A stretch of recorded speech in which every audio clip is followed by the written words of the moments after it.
In this session we're going to continue with our work on narrative using our text, The Owl Who Was Afraid of the Dark, and we're going to be looking at how we can punctuate direct speech.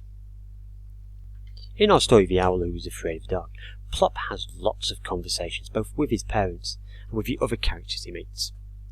Now, whenever a character speaks directly in a written text, certain pieces of punctuation need to be used.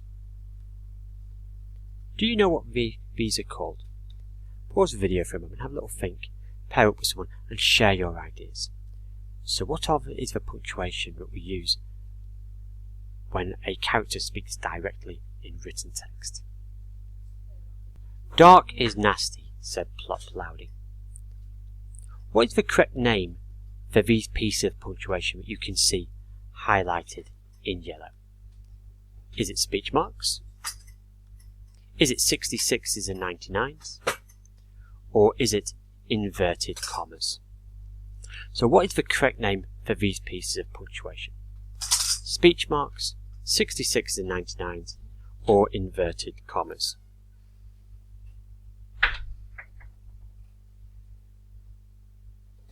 So, did you get it right?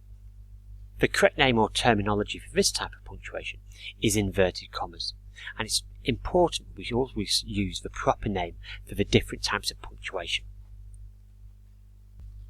Now, in writing there are two types of speech that are used in written text. There's direct speech and indirect speech. Go to sleep, Plop, said Mr. Barn Owl, is an example of direct speech. And these are the words that the character speaks, and we can see them because they're written within a pair of inverted commas. Plop's daddy said that it was time for him to go to sleep. This is indirect speech, where the general points of what the character said are reported by the narrator. So inverted commas are only used when writing direct speech.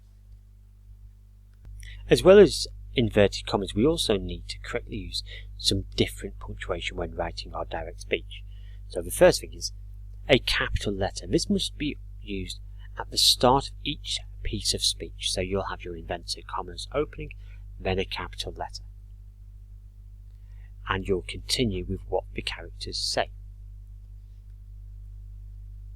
At the end of that direct speech, before the next inverted comma, you could use a comma.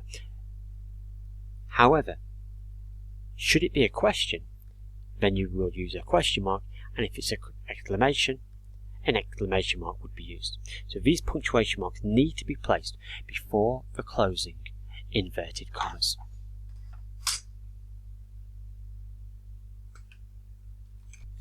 I don't want to be a night bird, mumbled Plop. Can you identify and name the different punctuation that is being used for this piece of direct speech? Think about what we've just looked at. Can you identify those different parts, remembering to use the correct terminology to identify them?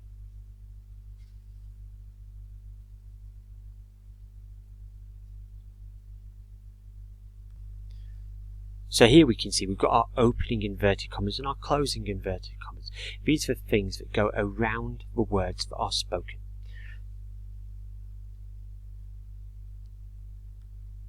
We've got our capital letter to begin that direct speech, beginning the words that are actually said, because the things within the inverted commas are a clause all on their own and need to begin with a capital letter, just the same as the beginning of a sentence would.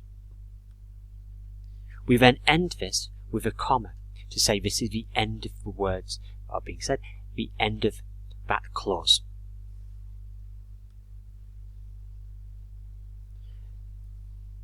However, we also need to add something extra to our direct speech, which is the reporting clause. This is where you tell the reader who's actually said these words, and we can think of different ways of saying said.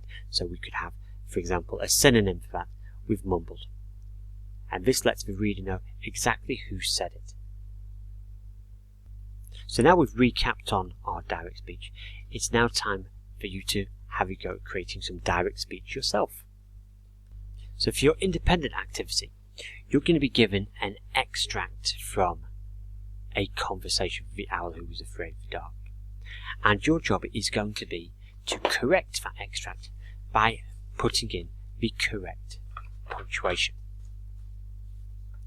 Once you've managed to do that, then your extension activity is to write a short conversation using direct speech that Plop and his parents might have had. Now, this might actually be for the new chapter that you're planning yourself, or it could be for a chapter that you've read and you're sort of explaining a little bit more about the conversations they could have had in that. So good luck with this activity, and I look forward to reading your Plop conversations.